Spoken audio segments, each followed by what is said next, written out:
They say every man's got a story that's been told 1,000 times. I think this is like the 300th time I've told this story, so bear with me here, okay? So I was once a young man, like you guys, and I had dreadlocks down to my shoulders. And it was like, I know, right? It's hard to understand that, but it happened. So boys, exfoliate. So I was a young man once, and I was heartbroken. I was caught in a love triangle, and I had to leave New York in the worst way. So I had these expensive pair of sunglasses, and I hopped them for like $100 and bought a one-way ticket to Savannah, Georgia. Has anybody ever been to Savannah, Georgia? Yeah. Yeah, so you know what I'm talking about. The construction there is like post-Civil War French architecture. It's gorgeous. And they have this river. It's a big, beautiful river. And they painted green on St. Patty's Day. It's the biggest St. Patty's Day celebration outside of Boston and New York. It's amazing. And to be a part of that is wonderful. But before I got there, I took my $100 and I bought that one-way ticket. And with the change, I got on a bus. First time out of New York, really. And somewhere in New Jersey, I got a hot dog and a soda. And then I kind of ran out of money. And somewhere in Maryland, people showed me mercy and bought me a cheeseburger. Maybe North Carolina, I don't even remember anymore. And I ended up in Savannah, Georgia, in an apartment building full of people from New York. A bunch of artists, punk rock kids, man, with the mohawks. In fact, the first day I was there, I went onto the roof. It was 4 stories. And they were talking and debating about the physics of jumping off the roof onto a tree. Now that kid who was debating those physics, he works for a sports energy drink now, and you've seen him in movies. These are the people that I was with. People that toys that your kids or you played with, they designed the toys. These were the kids when they were kids. It's amazing to be a part of something like that. But when you're heartbroken, you don't hear nothing. You know what I'm saying? You ever feel small? You ever feel like a small person? And so there I was, out of money and hungry, and I ended up taking a job on that street right next to the river, at a restaurant with a little bar, at a bar with a little restaurant upstairs. And I was a short order cook. I don't know if any of you are Italian American here, but if you are, you know that as an Italian American boy, you don't learn much about cooking. Your mom does it all the time. And now I'm forced to cook. Hey, can you cook? What did I answer? Yes. Oh yeah, I can. That's great. And what was great about this particular bar is that they had daiquiris. And in those daiquiris, they poured pure grain alcohol. Have you ever seen pure grain alcohol lit up? Whenever they ran out of bottles, I would hear it upstairs. They would just light it. And it was cool, because I'm young, I'm 18 and heartbroken. And with all these people, these crazy people jumping off the buildings and making toys and stuff. What a wonderful thing. Now remember, I'm downtrodden and heartbroken and feeling small. And so there I am, after my first shift. I think I might have made overcooked cheeseburger, maybe some nachos, and I prayed that people would drink more and more and more because the chicken was burnt or whatever the case may be. And when I went downstairs, the owner of the bar was passing out cash just for the shift. And he said, "Oh, hey man, good job." And he looked at me and he took a stop, and he looked at me and he said, "Hey man, I don't know if I'll ever see you again, but you look like you need this." And I didn't take that as goodness. I took that as pity. And my 10-block walk home, I felt small. And you know what? He never did see me again. And I stayed in that apartment for another 30 days and lived off the $100, eating hot dogs and mac and cheese and small amounts of food just to make it through. And then one day, I ran out of money and I called my mom and I begged her. I said, "Mom, please come pick me up." And she said, "No, maintenance. I'm not picking you up." And she gave me a one-way bus ticket back home. And so I came home, back into my old shenanigans. I don't know if anybody knows what a rave is. You guys know what a rave is? Yes. I don't know. I don't know what's cool anymore. I'm still getting into my old skin in this season in my life. But yeah, you know, I was at a rave in Brooklyn, under the Brooklyn Bridge, and my buddy wanted to be a Navy SEAL. Everybody wants to be a Navy SEAL until it's time to do Navy SEAL stuff, like enlist the United States Navy. And so when I went in, my brother had been in the Navy, and I said, "I'll go with you." And I had seen a guy overdose that very night right next to me. And I said, "This is not for me. This is not my walk. This is not what I want to be. I don't know what I want to be."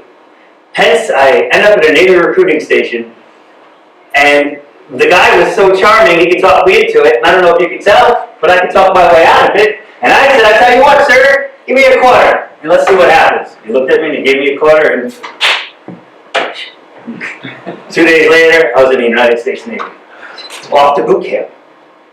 And this is where I learned how to take mental Rolodex pictures. Like, this is my first TED Talk. You guys are part of it. You're looking, your face right now, I'll never forget. Just like I'll never forget cooking in that place and that $100 bill that it gave me. And I'll never forget hoisting that flag under that Chicago winter sky. Oh, it was beautiful, and I remembered it. And so, when you're in boot camp, you trade origin stories. Not everybody's heard the New York story. I mean, come on, it's New York, Bronx, New York, blah, blah, blah. I told a story about Savannah, Georgia. And I told a story about a $100 bill. And I said, one day, if I find myself with the ability to go back, I'm going to give that man that $100 bill back. Because he took mercy and kindness on me. And I know what we're talking about here. We're talking about goodness. We're talking about discipline. We're talking about knowledge. Under it all is humility. And you learn all of that in things like short order cooking and boot camp.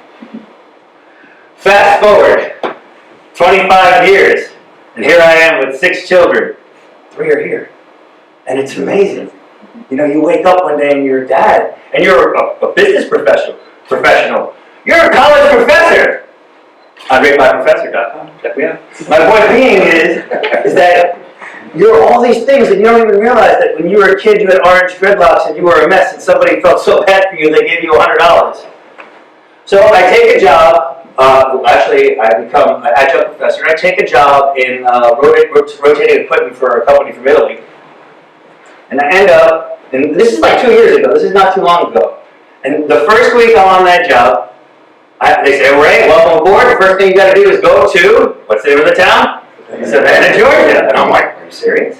And I happen to have a crisp $100 bill in my house. And I packed it special.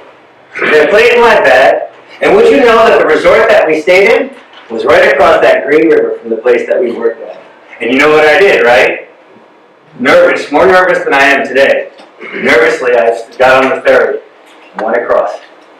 And would you know, I walked in and I said, hey, is that guy who owned this place still here from 25 years ago?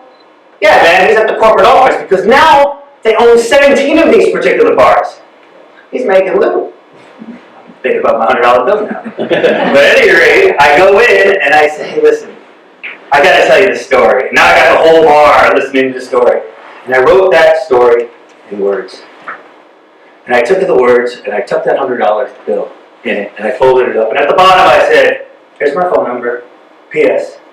I turned out okay. And I folded it up and I gave it to him. And I never heard from him. And I thought, oh man, somebody pocketed that $100 and I feel bad. Now I don't know if any of you have ever gotten a mortgage, but nowadays when you get a mortgage, you get 3,000 phone calls associated with it. And about 6 months ago, I decided to move to Rehoboth Beach, Maryland, or Delaware. Rehoboth Beach, Delaware. And would you know, I get a phone call from Savannah, Georgia. And I'm like, man, that's crazy. I can't believe they got a place out of Savannah, Georgia. And you know what happens? Hey, this is so-and-so. Hey, I wanted to call you. And I mean, we had talked like we were best friends that we hadn't talked in years. All he ever said to me was, you're hired? And you look like you need this. And I don't think I'll ever see you again. But we were laughing and giggling. And I was like, wow, man, it's so nice to hear from you. How's it going? And he goes, hey, I just wanted to call you when I had a story for you. And he said, hey, I took your letter and I put it on the wall so I couldn't hardly miss it. I put your $100 bill to it. And a woman came in recently and she had some real trouble. She had lost somebody really close to her and she had 2 kids that she had to take care of. And I said, hey man, what do you need? As if I was putting my pocket, my hand in my pocket. You know, I don't know if you were at dinner with your parents, but it's a slow hand pocket move. And I heard him with authority say, wait, let me tell my story, young man. And he had taken my letter down and he gave that woman my $100 bill. And he said, Ray, you already helped her. And how touched am I that goodness from 25 years ago gets spread out over all that time through discipline. And at the end of it, you get the knowledge of that gift. It goes full circle. And we laughed. We promised each other we'd keep in touch. I know we weren't going to keep in touch. We're already in touch right here. We're in touch right here with you guys, listening to this story. Now, I'm not saying that you have to give somebody $100. If you can, give somebody $100. I mean, give somebody $100. However, I'm not saying give somebody a job. What I'm saying is give somebody some empathy. Listen to them when they need to be listened to. Maybe that person's annoying, but you still need to hear them. Give your time. Pay it forward, right? It's cliche to say, but pay it forward. So, I just wanted to illustrate at the end of this that sometimes when you do a good thing, you don't get that immediate satisfaction. It doesn't always happen. Sometimes it takes 25 years of discipline. And sometimes you are blessed with the knowledge that you've done something good in the world. Let me encourage that for all of you. Be encouraged.